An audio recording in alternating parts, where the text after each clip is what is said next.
Antiquity gets reduced to Rome and Greece so often that it's basically a reflex, and it's also basically wrong.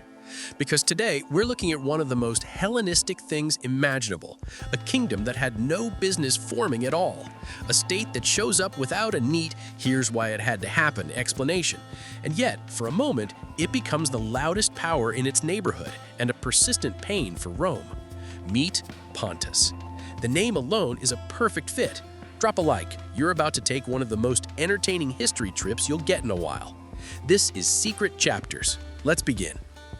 To get Pontus, you need to feel the Hellenistic world first. It's a cultural mashup, Eastern royal splendor and the worship of a ruler who's basically a living institution, mixed with Greek rhetoric, philosophy, and theaters. Armies are staffed with hired soldiers from across the sea, and Greek elites build their sanctuaries right next to Zoroastrian fire altars. The real new order isn't born in famous capitals. It forms in border zones where gods and languages swap outfits. Hermes speaking Persian, Apollo wearing a tiara. That blend didn't happen overnight. It took a couple of centuries to congeal. But Pontus grows up inside exactly that atmosphere. Its rulers have Persian roots, stay loyal to Zoroastrian tradition, and then calmly portray Ahura Mazda as Zeus, because in this world, you don't pick one identity, you stack them. Here's the punchline. Early Pontus is not some glorious cradle of civilization. It starts as a quiet corner in what we'd call northern Turkey, a peripheral province. Under Macedonian dominance, that's both a curse and an opportunity. When Alexander dies without a clear successor, his generals, the Diadochi, carve the empire up like a buffet, and the places far from the main battlefield often slip through fingers.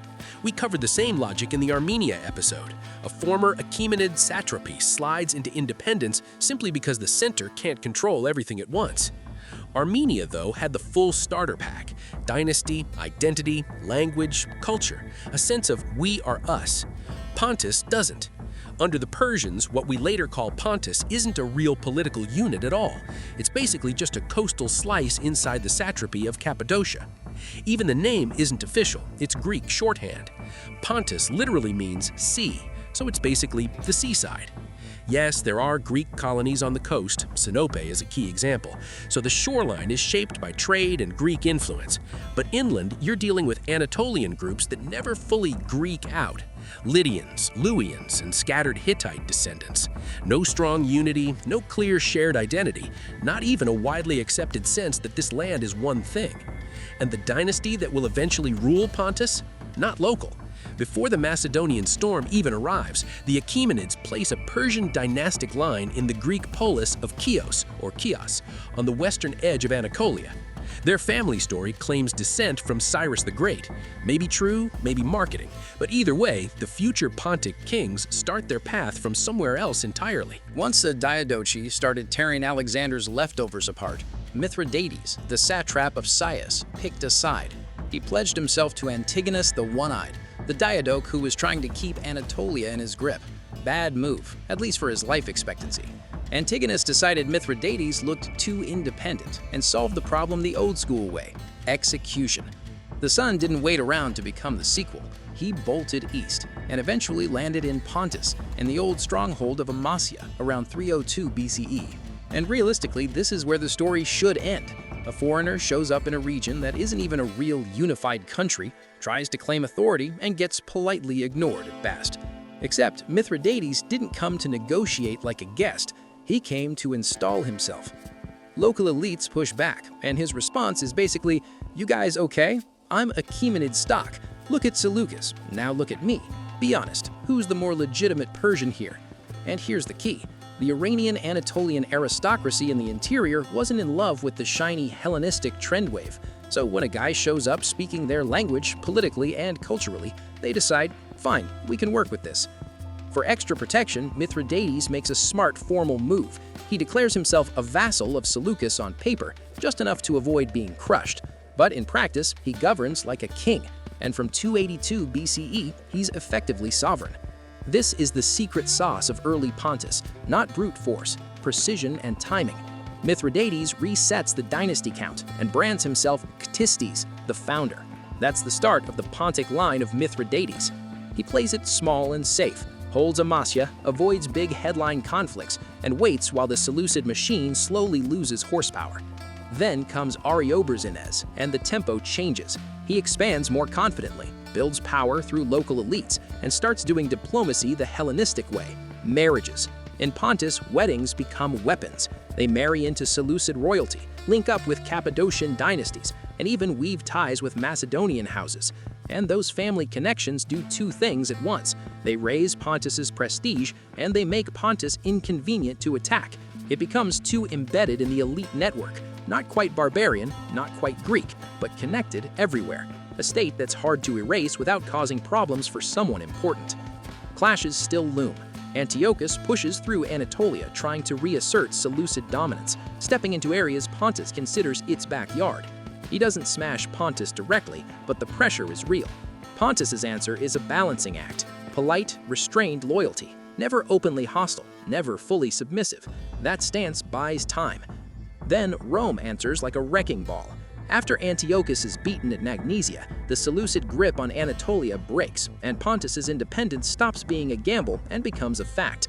As the Seleucids fade out of the region, Pontus is already sitting on a serious chunk of Black Sea coastline, from Amasya down toward Heraclea, not because of one dramatic conquest, but because of years of careful positioning. No dramatic speeches, no constant wars, just incremental moves that stack up. By the mid-2nd century BCE, Pontus is no longer a random northern province story. It's a legitimate power in Asia Minor, Hellenized, networked, and ready to stop playing defense. And that next phase kicks off under Pharnaces. Pharnaces I makes the statement everyone understands. He takes Sinope, the wealthiest port on the southern Black Sea. The city had held on to independence for a long time, but he hits at the right moment, captures it, and turns it into the capital his predecessors couldn't secure. Not just a city, a signal, a status upgrade. Here's where it gets really good. Stay with me to the end. And if you've got ideas for what we should cover next, throw them into the comments. Once Sinope is in the bag, Pontus stops acting like a landlocked backwater and starts behaving like a sea power. It faces outward, trades across the Black Sea, and deals with Greek states as something close to an equal. But bigger ambitions always come with a new enemy, and for Pontus, that enemy arrives in a toga. Pharnaces keeps pushing in Anatolia. He reaches toward Cappadocia, Galatia, Bithynia, Paphlagonia, and Rome answers immediately, fast, brutal, and humiliating. Pontus loses, and Pharnaces walks away with the only lesson that matters. You don't ram Rome head first and expect to survive. So he pivots hard. After the war, he swings into a pro-Roman posture, trying to balance Eastern opportunities with Western pressure. It's Pontus's first real dance with Rome, and it won't be the last. Then comes Mithridates IV, Pharnaces' younger brother. He inherits the crown and the strategy, keep Rome close. He fights alongside Roman forces, supports their regional agenda, and gets rewarded with something that's never written down but everyone understands: permission to grow. Under him, Pontus strengthens its hold in Galatia and along the coast, while Sinope starts to look like a Hellenistic showcase: new coinage, temples, theaters, Greek city aesthetics under an Eastern monarch's authority. Mithridates V Eupator takes that relationship and turns the volume up. He doesn't just cooperate, he markets himself as a loyal ally. He sends troops for Rome's Third Punic War, later joins the campaign against Aristarchus in Pergamum, and Rome pays him back in territory, recognition in Paphlagonia, and slices of Cappadocia. This is the phase where Pontus stops being a clever dynasty and starts looking like a serious regional state. Mithridates leans into the title Basileus, not king in the casual sense, but a ruler with imperial posture. And then the fairy tale ends the way ancient politics loves to end: poison. In 121 BCE, Mithridates V dies in his own palace. The killer is unknown. Maybe Laodice, his wife, trying to rule through the younger son, maybe Rome deciding the Pontic court is getting too confident. Either way, the vacuum opens the door for the most famous name in this story: Mithridates VI Eupator. He doesn't step onto the throne, he has to fight his way back to it. Laodice's plotting threatens the elder son too, so Eupator runs. Then he returns with backing from Lesser Armenia, plays the exiled hero arc perfectly, and takes what he considers his rightful crown. Once in power, he moves fast. He pushes northeast, tightening control along the Black Sea coast all the way to the Bosporus. A Greek kingdom there offers a deal: protect us from Scythian pressure and we'll join you. Mithridates doesn't just repel raids, he absorbs the region. Scythians, Caucasus tribes, he defeats them, then locks them in through alliances and marriages with local nobility. That's the moment Pontus stops being merely a kingdom. It becomes a multi-ethnic empire, turning the Black Sea into something like its private inland sea. And then comes the real test: Rome.